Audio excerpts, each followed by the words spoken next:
it took me a long time to really allow myself to dig into like the Mhm. hard stuff. You're listening to The Poetry Table, a segment of the Gather Poets podcast where I take you inside conversations with bold and gutsy poets, exploring their craft choices, the questions, and the lived experiences that shape their poems. I'm your host, Maria Giesbrecht, a poet and the founder of Gather Poets, a writing community for poets worldwide. My guest today is Sarah Frost. Sarah is a poet whose work wanders through time and place, currently based in Juneau, Alaska. She has been published in Beyond Words, Last Leaves, Palindrome Journal, and Corporeal Literary Magazine. Hi, Sarah. How are you? How are you feeling? Hi, I'm doing well. It is full-blown winter here, so definitely into like the softness that's around me at the moment, which is nice. Leaning into that softness in the winter. I'm sure there's someone out there that can do it without, but I really don't think we have a choice in the winter. We kind of have to. Yeah. um, I've been sleeping like 10 hours a night, and I Googled it the other day. Is it normal to sleep 10 hours a night in the winter? And I mean, there's mixed reviews online, and one should never Google these things, of course. But yeah, I think we're all kind of sort of feeling that right now. But I'm really Yeah. excited today to welcome you and to talk to you about your poem. Would you like to start us off with a reading of a message about moving on? Sure. Okay. A message about moving on. Trying to clean magic is messy. A throat full of squid oil, like the sea, says heartbreak. Silence beckons the past. Ancient bones waved, playing metallic in the middle of the night, breaking open sound. Rain washes away how death is always around these days, then evaporates while hoarding memory of what isn't finished. Sharpening against words, float crackling in the cold. Maybe the dirt means something.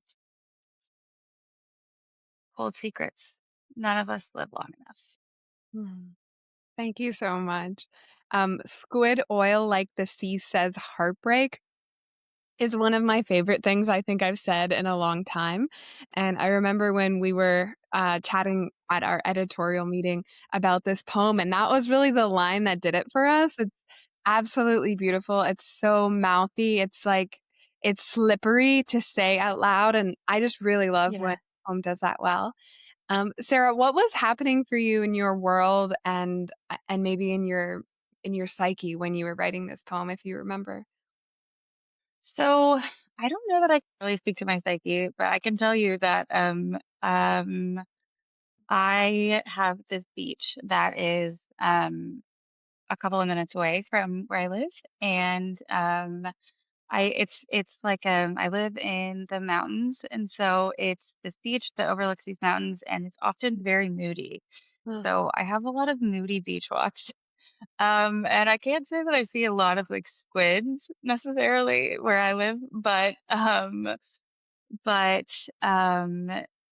it there's a lot of room for just sort of like thoughts and thinking and just sort of um as you can sort of tell from the poem, just thinking about mortality and our lives and things like that. And um yeah, I feel like I'm sort of always thinking about that to be honest. But yeah, that's sort of where it came from.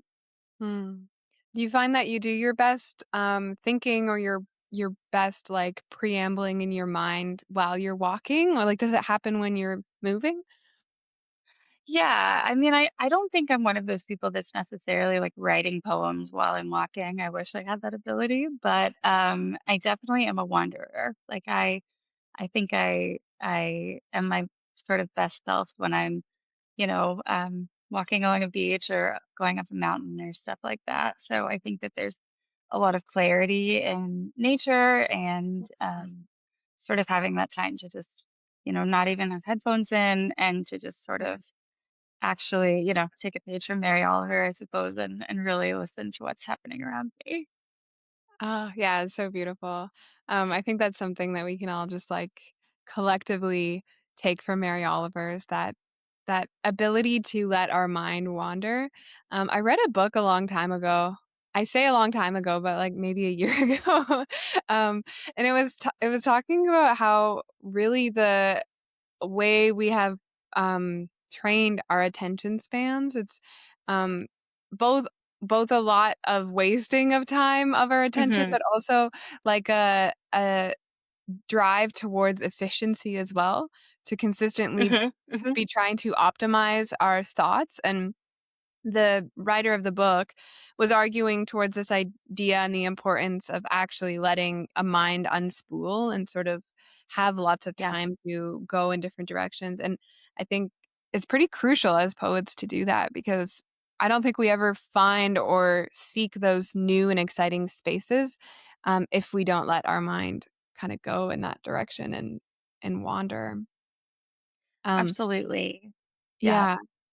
Do you find as a writer that do you find yourself being drawn to those strange kind of like almost deeper and how do I say this, not gruesome but more like heavier weight, like thoughts and ideas like with mortality? I know you said you're almost always thinking about that.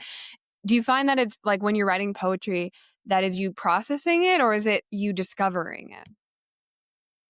Um, it's interesting, like sort of all of this, because I think when I started writing poetry, I suppose, like really probably starting with the pandemic, sort of just to Mhm. make sense of everything that was happening in my own life and obviously the world. But um I think it took me a long time to really allow myself to dig into like the Mhm. hard stuff. Like Yeah. I look at those early poems and they're about, nature, but it's sort of just about, what can I learn from a plant or a flower or stuff like that. Mhm. And like obviously those are, good lessons too, but it took me a long time to really um allow myself to dig into like the deeper, like the hard stuff. And I would say that that's probably a more recent thing in terms of like death and mortality and that type of thing. Obviously, I dove into a lot of relational stuff first, and I think Mhm. probably it's a more recent thing that I'm like, oh, actually, so much of the connection that we make in our world is stems around the fact that it ends, like everything ends. So, Mhm. um, giving myself space to like not be scared of that and Mhm. I don't know, lean into it has been freeing in a lot of ways, I suppose. Mhm. Yeah, that's beautiful. Speaking of endings, I want to chat with you about the ending of your poem. Um, and I think it captures beautifully the sentiment that you're trying to get across, which is, I'll just reread it. None of us live long enough. And the line before it is, maybe the dirt means something, hold secrets. I love that there's like a musing toward the end of the poem, and then it finishes with a very final decision almost the speaker has made. Um, how did you know that this poem was done? And in general, how do you think about ending a poem, and what does it mean for you to feel a poem is finished? So I think that like one of my favorite pieces of like writing advice, I took Megan Thalley's Poems That Don't Suck workshop.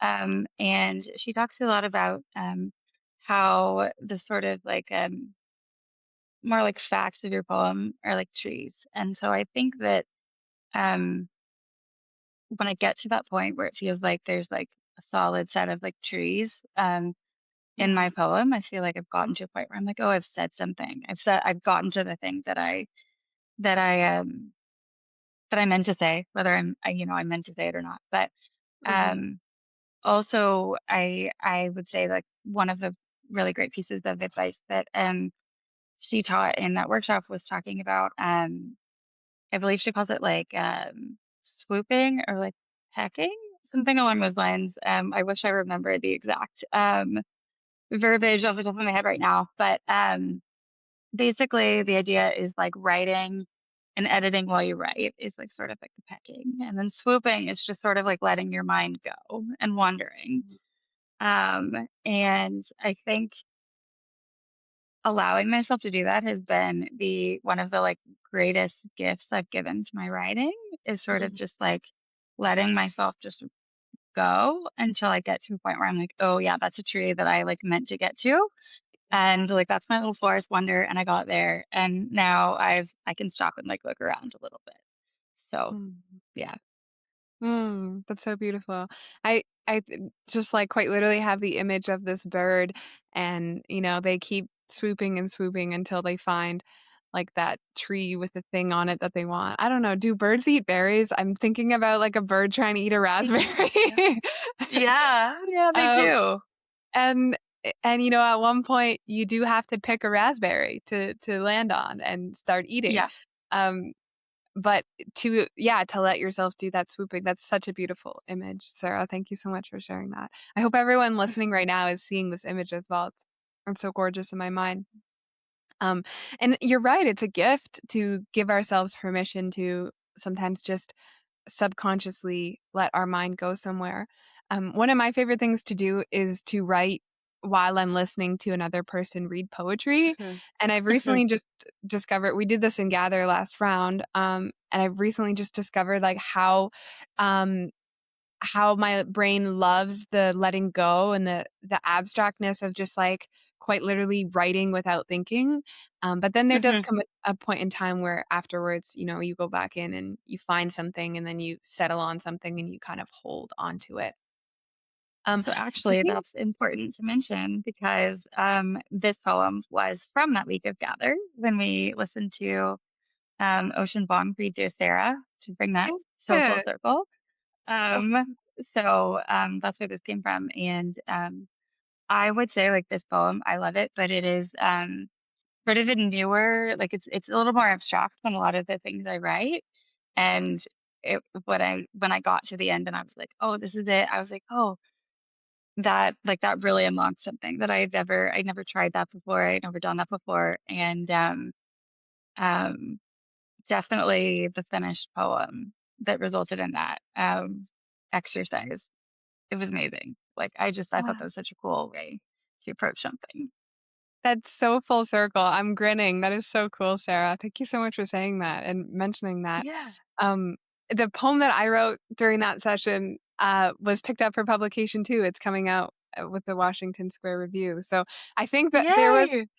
Thank you. Yeah, I'm really excited. So There was exciting. something for me that twisted and turned too, and I found myself like finding it okay to lean into like strangeness a little bit more. Mhm. Um, Mhm. and I wonder if it's almost like we're subconsciously picking up permission to write outside of our traditional style or outside of our traditional voice because we're hearing and being influenced subconsciously from someone else's voice. Um, it's like a collective, Absolutely. like subconscious sharing of some kind. It's very exciting. Yeah. Yeah, I agree. I agree. I think that, like and also just the idea of being in a newer situation, like a new sort of setting to, like, write in, like, I think you're always gonna unlock something that you didn't expect. Um, just another one of those, like, checks in the box of, like, why it's important to try new things and get out of your comfort zone, for sure. Mhm. Yeah, I'm always looking for like neat exercises or like unique different ways to like I think what I want to get more into that I haven't really yet is like how to write from my body. I feel like this has been my goal for like 3 years, and every year I think I'm getting like a little bit closer, and I think I am, but, when I hear some other folks in Gather, like, read their poems, and you can very much tell that it's like a somatic experience for them to write their poem, Mhm. and it's coming from an embodied feeling. If we're talking about poem jealousy, that's when I experience poem jealousy is Yeah. I see people write these poems, and I'm like, "Oh," you can tell it's from the belly. It's like it's Yeah. visceral. Do you ever experience poem jealousy? And what does that feel like for Yes. you? Yes. I mean, I think that, like, for me, it's, like, sort of similar. I think that, like, digging into, like, the strangeness of things is, like, newer for me. So much of my poems I talk about are, like, wanders through an experience or a day or a time or place or, like, that type of thing. Mhm, Um, but they're not overwhelmingly abstract often, mhm, or super, like, strange or weird. And, I think when someone has written something that I'm like, "That is, like, it's weird," and, like, I'm, like, innately connecting to it, and I don't even necessarily know that I could explain why, but it's, like, connected into, like, some weird chamber of my heart. Like, that's when I'm like, "Oh, dang, I wish I could do that." Mm, yeah. I think it also makes me really like that person as a poet. I Yeah. like I Yeah. see that, I'm like, "Wow, you're so cool. Can we get espresso martinis this Friday, please?" Right. Tell me how to be weirder, please. Yeah, Um, exactly. Give me your secrets, and I'll be so scared I'll probably never do it, but tell me anyways. thanks.